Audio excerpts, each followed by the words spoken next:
was there. Wait a minute. But one thing that I really like about Ned is the movement. The movement, you know, we always talked about, you know, back in Smash 4, Ned's aggressive, he's this, he's that, you know what I'm saying? I said, when we talk about the aggression, it's not blind aggression, it's the movement that makes Ned so damn dangerous. We've seen it with the Cloud back in the day. I'm sure we're going to see it right here, especially since Squirtle's going to be the first one out. So let's see how it plays right here as we kick this game off. That should be a grab. Yes, down throw. Yeah, oh Lord. Yeah, big fat damage. God Lord. So I do like the fact that Ned's actually opting to go PT first. I don't know exactly how the matchup between Sephiroth and Lucina plays, but I do know Sephiroth has a mediocre recovery. I know Mr. E is so proficient at edge guarding. He edge guards some of the most difficult characters in the game, let alone Sephiroth that has a mediocre recovery. So I think it makes a lot of sense for Ned to say, hey, I'm good with PT and I don't want to deal with getting edge guarded and possibly 30-40% losing stock. Yeah, no doubt about that, man. And when I see this Lucina here right now, I'm noticing a lot of dancing blade. Now, obviously, that's not the worst move in the world. You know, for all four characters that have that animation, dancing blade or double edge dance, but it's just getting read a little too well. And versus Squirtle, I think you know, when you're playing that character because of how well they punish and just how quick they are, they're always going to elect to hold shield. They're not going to, you know, wait and see if you're going to delay it. You know what I'm saying, to try to find that small window there. So might just want to cool it just a little bit, but sheesh, I mean, hacking the weeds right there, the forward smash right at the ledge is going to certainly be enough right there, unfortunately, on Ivysaur. A little bit of an equalizer, if you will. That grass needs to get cut. Summertime is approaching. Right. And Mr. E's getting a head start. So I keep my grass low, man, to keep the snakes out, you know what I mean? There's no R-box around here, my lord, but there's the back air. That's going to be enough to close it out. Yeah, I want to see Charizard utilized a little bit more. All right, I mean, I know it's not a necessity to utilize all three, but sheesh, when Charizard is here, all right, Charizard is just, I mean, there's just the threat of Charizard. Like, let's just be real. The tilt, of course, back air most notably. Got to watch how you jump around that character because up smash will anti-air you. Watch how you touch my shield because up B out of shield will obliterate you, all right? You see Puppet do that a lot most notably. So yeah, it's definitely interesting to see Charizard not used as much, and I guess as a meta has developed. Gotta imagine it has to do with the speed, but we're seeing what's Ned gonna do with the Charizard right now. I wonder if Ned was trying to set up actually a back air attempt, and Mr. E just intercepted it. Yeah, but could possibly, yeah, because that. Oh yeah, see there it is. Flamethrower gonna come into play. How do we get up? We get up just to get right back off. Terrifying position to be in, and it's even scarier now as Ned sneaks in another back air. I will say, I don't know if I've seen a Charizard ever just sneak in a back air that quickly at that particular position. Yeah, that was, I'm about to say, I've never heard that sentence before. Sneak in a back air, but I mean, that's really what it was, Logic. I mean, and again, it goes back to the great movement that, you know, Ned just possesses with all characters. You know, just running out, and then, you know, probably seeing that they're probably going to try to punish this, so I'm just going to run out just a little bit further here and then throw this backer out just to see what I get if I trade, whatever. If it takes a stock, then that's what I needed. But oh wow, that I gotta say, as proficient as both of these two are taking stocks from each other, neither one is really milking a lead. It's just almost like this domino effect, like you take one, I take one. I'd like to see one side try to milk it. There is one major thing that keeps happening very consistently. Every time Mr. E is at a low percent, okay, always goes for a side view on Squirtle, and Ned just shields it and gives him 35%, and I think that's happened every single stop. And I wonder if Mr. E is going to kind of get wind of that and say, let me just stop giving you this 30-40% for free and start playing from an even footing instead of from behind.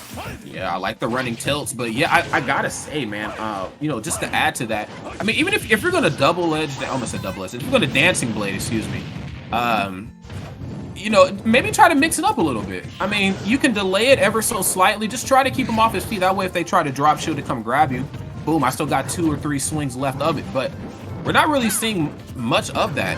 But I guess if there's ever a character to, I guess, get caught slipping with, I guess I'd do it versus Squirt. I don't know if I want to run that risk versus obviously definitely not Charizard. So yeah, I guess, I don't know, I want to say it's all right, but I'm so terrified of this back air coming in. You see Ned looking for it, but it could be a feint. You know, you start acting like you're into the back air. Maybe you run up and shield and find an up B. Maybe you risk it all and go for a side B. Maybe you try to tack on another 15% or so when you're able to find a grab. But right now, you got to get back on stage. There's the air dodge.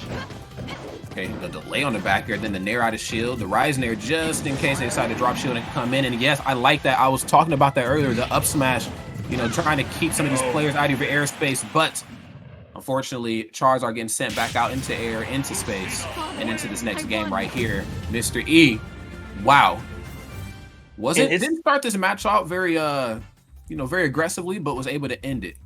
Yeah, it's Mr. So there's Mr. E, and then there's, you know, top 5 player because you're on the ledge versus Mr. E. And once you're on that ledge, it's just, even there, you saw that you got up, but just to get hit back off. Even if Ned survived that back air, still was going to be on the ledge, just the right one instead. Because Mr. E really, really proficient at kind of set play once you are off stage and trying to get on. You could argue, hey, go for some edge guards, get some stocks earlier. Would love to see it. However, Mr. E says, hey, I might not get the early kill, but I will whittle you down. Eventually, I will get it. And that's why game number 1 was won by Mr. E. Yeah, no doubt about that, man. Again, can't ignore the fact that I just see maybe one too many dancing blades. I don't mind the move. Yeah. I think it's a beautiful move. You know, obviously great frame data, but the issue is that if you're gonna do it, especially versus Squirtle at those lower percents, it's okay to mix it up just a little bit. You know, you can delay it ever so slightly. Again, keep Ned guessing. Because more times now you toss a move out on most players, they're just going to shield the whole thing and then just, you know, whatever. So try to mix up the timing a little bit, or maybe even mixing up the combination too. That could definitely help. But let's see what we get here for game 2. Mr. E looking damn good here. Ned, of course, is looking good, but he has certainly looked better. I've seen it with my own eyes. But again, Mr. E's a tall ask here. I mean, just, you know, moving forward with these sliding tilts, you know, Mr. E's getting a lot of leverage off of that. Opening up here in a major way, a quick 70%. Sheesh. This is much, much better. And ironically enough, the only Dancing Blade we saw was off of a guaranteed conversion. And all of a sudden, there is no initial 35% opening for Ned. Switching to Ivysaur already, you don't have to worry about the Squirtle conversion. You don't have to worry about the Squirtle movement. Ned's the one on the back burner. Ned's the one backpedaling, trying to recover, trying to get some semblance of momentum for this game. And it's looking really good here. The B reverse on the flamethrower. Okay, no nair. And this is good. Again, this goes back to what you talked about before. Mr. E at the ledge. I mean, just not to be taken lightly here, and proving exactly why. That immediate backer comes out, and this is just, I mean, starting to get a little out of control here for my boy Ned. Yeah, just the tilt seemed to be the answer. Mr. E said, okay, the side B wasn't working, but down tilt and F tilt will. And that's what Mr. E has adopted to essentially go for in the game plan with opening moves. And it's kind of throwing Ned off, and then once Ned's off stage, it's the Mr. E show. And unfortunately, we all know how the finales are going. No one is dying on the side of Mr. E. That's right. No reboots, no spin-offs, no nothing, all right? Mr. E said the show is done, all right? This ain't Friends, all right? Joey don't get a spin-off here. Yeah. I mean, Ned can bring it back, but I mean, it's almost hard to say what the answer is right now. Maybe you're getting something going, good stuff. Drop the shield at the end, really unfortunate. But really the name of the game is, if you're Ned, you have to stay on stage for dear life. You really do.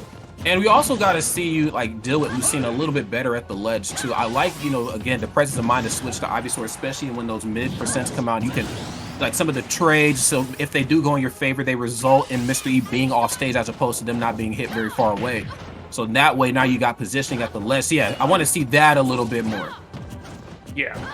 Just a smidge. I mean, just a hair. I mean, obviously don't get, you know, crazy with it, but you know, I just run off nair, you know what I'm saying, run off forward air, just things like that to keep repositioning Lucina, because while she has her jump, she's very tough to work with off stage. But the up smash is going to do it courtesy of Charizard. We're going to switch back over to Ivysaur here. No surprise. Razor Leaf has certainly aided them in extending the stock here and keeping them here into the fight. That was beautiful right there. Anti-air with the turnaround up tilt. Really unorthodox. But Ned and Mr. E a 3-hit conversion, actually. And now Ned off on the ledge, struggling to get up, is up, but only for a moment, thrown right back off. And how do you get up here is the name of the game. Fighting your way aggressively, but only temporarily, as the left side is unfortunately your home for who knows how long at this point. That's right. You lived with Mama for a while, all right? You're not moving out. That's right, man. I'm here just to stack, I promise, man. Yeah. Just get my money up. Hey, we all been there, unfortunately, once or twice in our lives. Okay.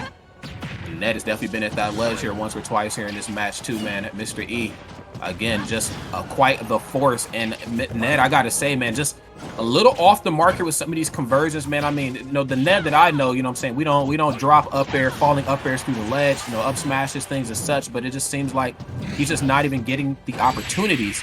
Yeah, he's just not even getting the opportunities to really showcase what makes Ned the great player that he is. Mr. E just so oppressive in that game. Yeah.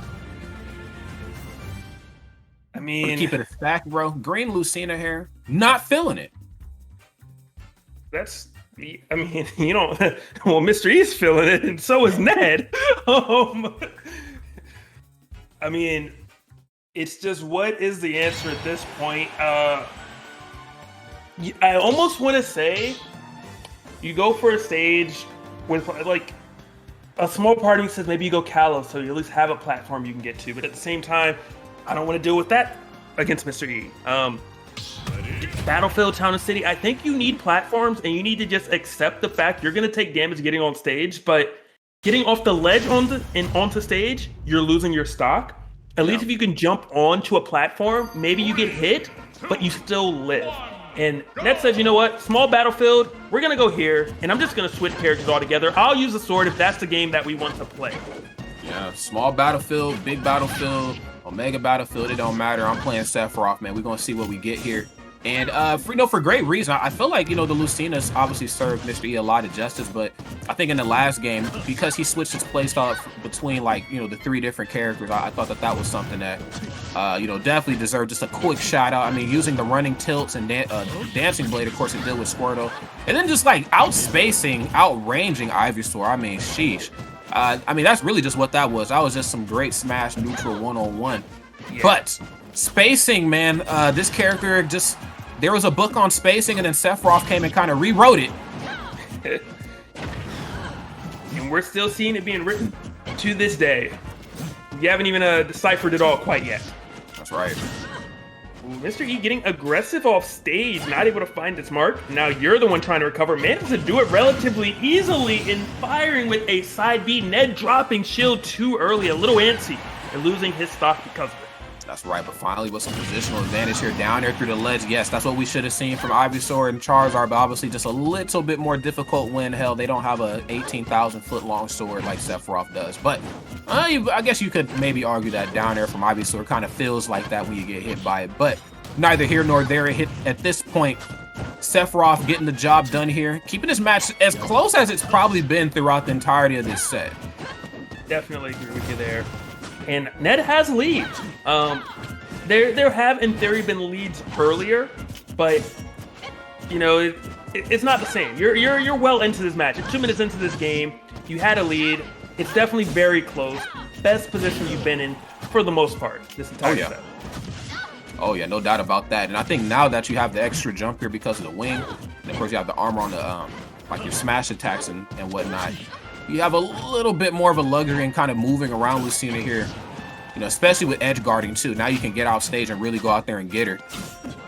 Oh my lord. Oh my lord. I would love to see that come into play. The super armor that you were mentioning. You know, maybe try to punish one of the landing aerials from Mr. E. Mr. E likes to do Nair a lot. Just super armor through and say, give me your stock. There it is. Take it, it's mine. Okay. And wow, Ned just really showing us something different here at the ledge. I mean, I have not seen ledge play like this from any of the Sephiroths that we've that I've had the pleasure of commentating. Oh, wait a dang minute, sheesh. Yeah, I love the thought right there from Mr. E.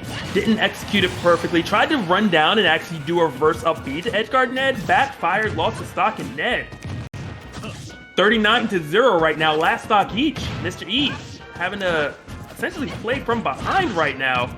Trying to make some magic happen, but the magic seems to be going on. You know, it's a card trick right now. We'll see if it becomes Houdini a little bit later. There you go, man. And we're gonna see which one of these stocks are gonna disappear right here. It's gonna be a matter of time.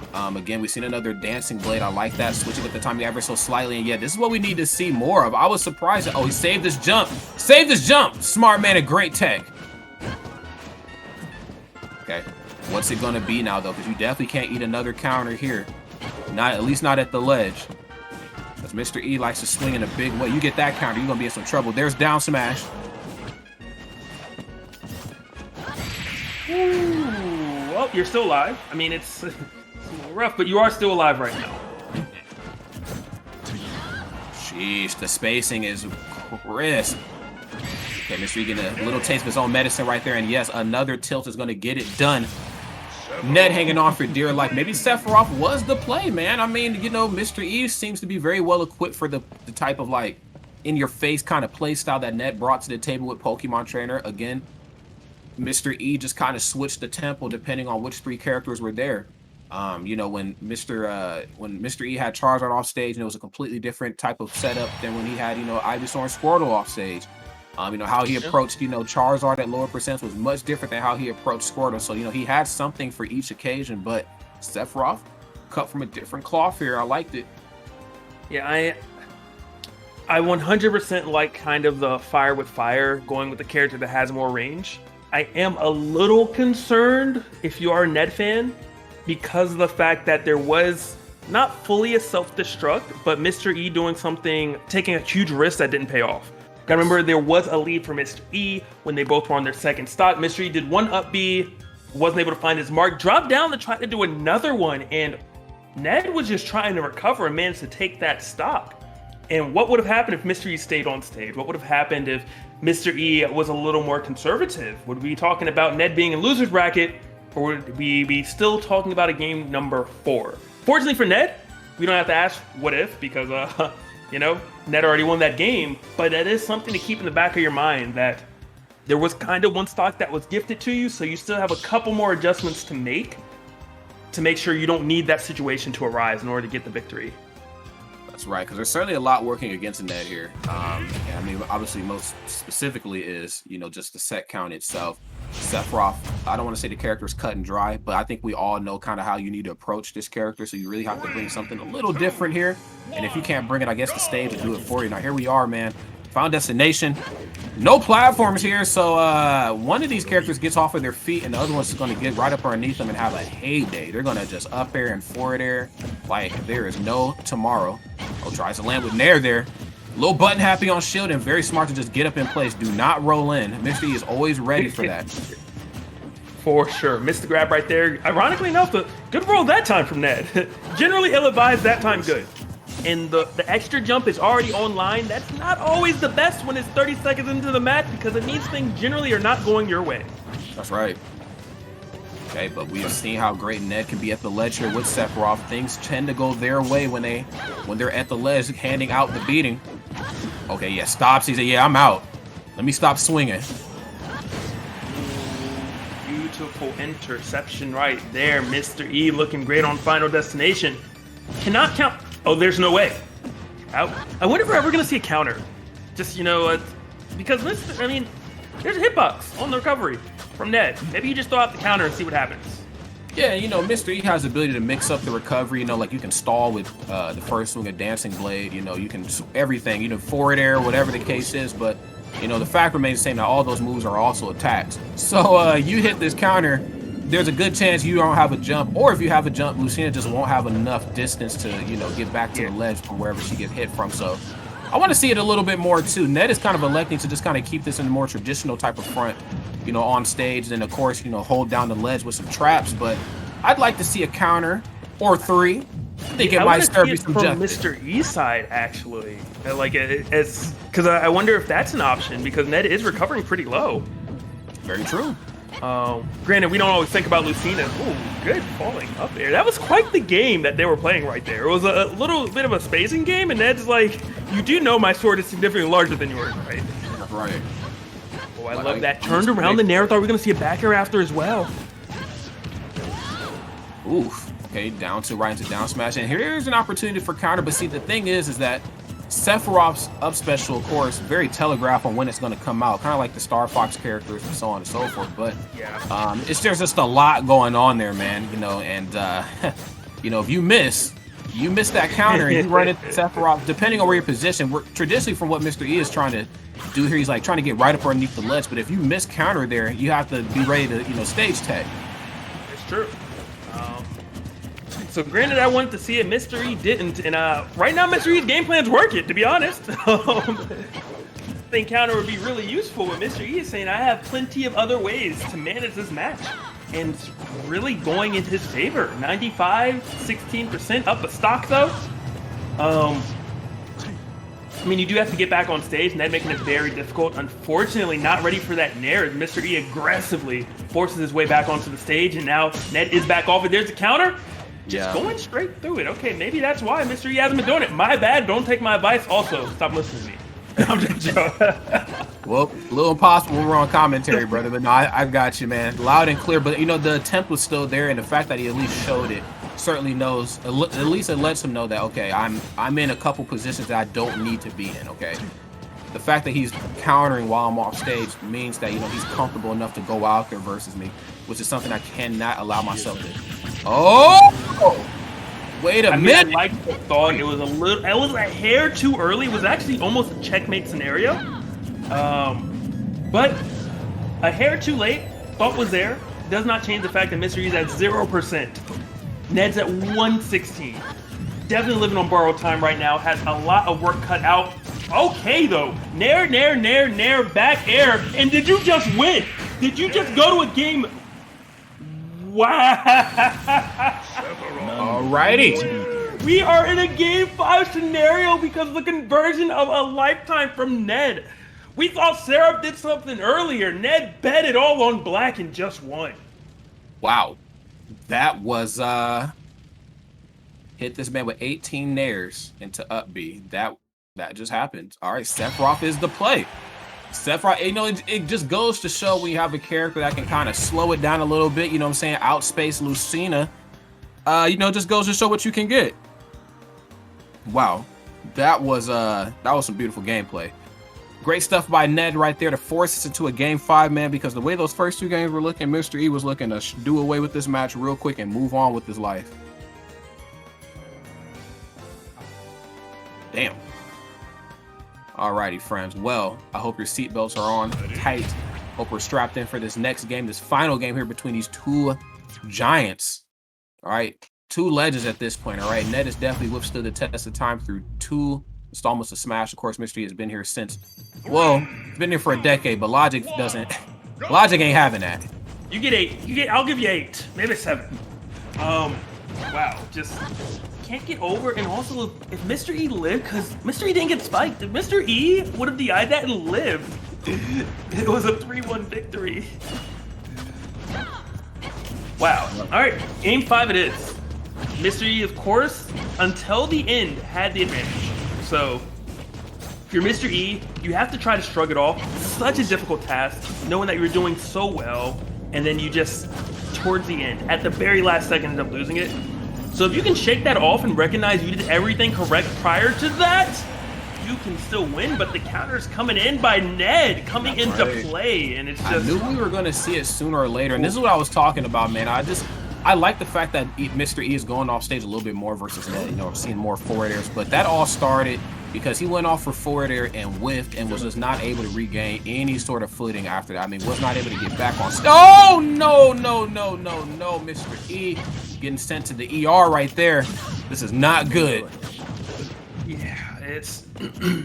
I mean, Mr. E could still do it. You did technically win with extra stocks before, but just, man, oh man, oh man. You just cannot catch a break. You know, the last game, the last stock, a crazy, magnificent 0 to death. The beginning of this game, you get countered, then you're getting spiked, and it's just, you need to catch a break. You're still looking okay, you still can do it, but boy, do you have to dig deep and really say, I can still do this, and you might need a prayer as well. Oh, wait a minute. Okay, try to counter. Oh, wait a second here. What are you made of?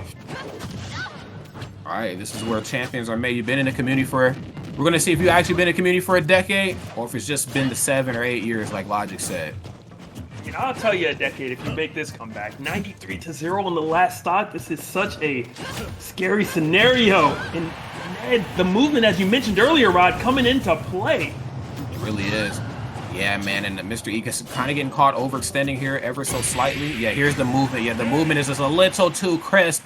And Ned with the reverse 3-0. Great gameplay as always. Coming in from the Midwest region, but somehow finds himself in the eastern part of this bracket. I don't know how it shapes up, but I know how it finished right there, and it finished with Net getting the W. Great gameplay. Wow. I'm gonna be honest, biased or not, you have to feel for Mr. E, because you were on the verge of a 3-0 victory. You know, you went off stage once, messed up, and you died. The next game, you throw it aside, you're doing your thing, you look like you're going to win, you're up 100%, and you get 0 to death by a self-destruct conversion. It was a one-way trip to victory or losing right then and there. And then game number 5 comes around, and you get countered for the first time. You get